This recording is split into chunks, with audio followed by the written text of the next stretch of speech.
Thank you, Volodymyr, for hosting today's summit and for your courageous leadership as the duly elected democratic leader of this great nation.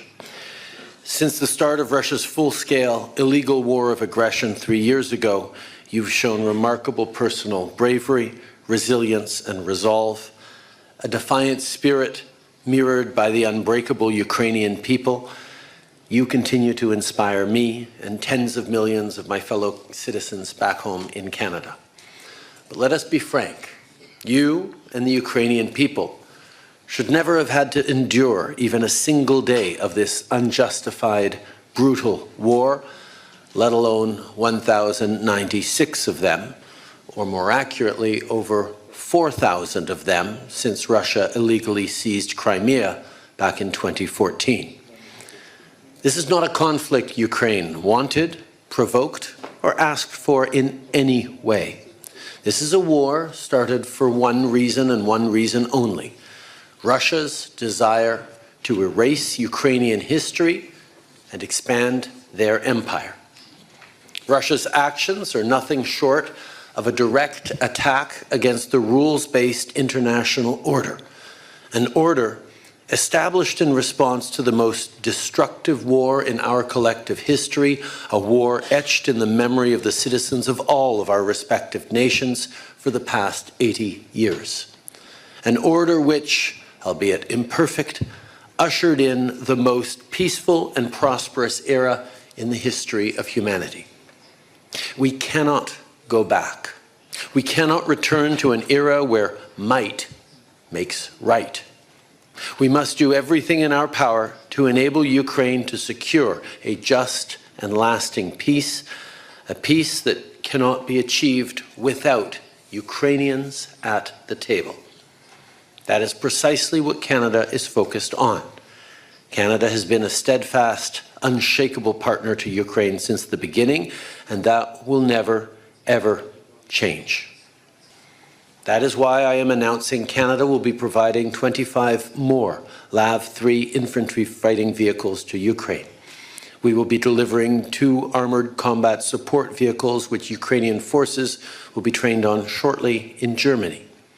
Landing systems for F-16s were delivered just 2 months ago, and 4 F-16 flight simulators will be provided in the coming months.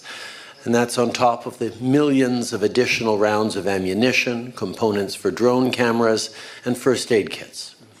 We're also dispersing the first installment of the $5 billion in assistance to Ukraine funded through revenues from frozen Russian assets, along with providing a grant to help Ukraine maintain its energy security in the wake of consistent, reckless attacks by Russia on Ukrainian energy infrastructure. Throughout all this, we need to keep in mind the size of the human cost of the Russian aggression for the past 3 years. Ukrainians who've lost their lives fighting courageously for their land, children taken from their families and homes and communities, which is a disgusting war crime, and violence subjected to prisoners of war taken by Russia. Implementing the Montreal Pledge to address the human costs of the war, a declaration made at the conference we co-hosted there last autumn with Norway and Ukraine, is more urgent than ever. We will continue to work with Ukrainian forces through Operation Unifier, which has already trained tens of thousands of Ukrainian soldiers.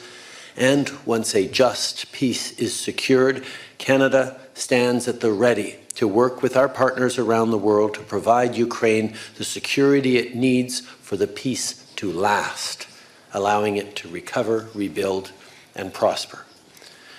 Regardless of the great distance separating our two countries, Canada knows this is a war that we cannot afford to ignore. I know the stakes. Canadians know the stakes. All of you around this table know the stakes. And most of all, Ukrainians know the stakes. This is a war of aggression on Ukraine's people, culture, identity, and very existence. but it's also a war on our way of life. It's a war on democracy, on the rule of law, on self-determination, a war on justice, and a war on truth. At this critical moment, I think of the words of the great Ukrainian poet, Taras Shevchenko, whose works have been echoed by millions of Ukrainians as a source of inspiration. You must fight on, you will triumph. God is helping, leading. At your back are justice, glory, and sacred freedom.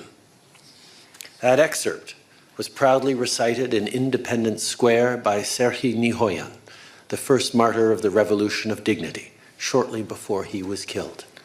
And 11 years later, it continues to ring true. Ukrainians will triumph because Ukrainians are fighting for what is right.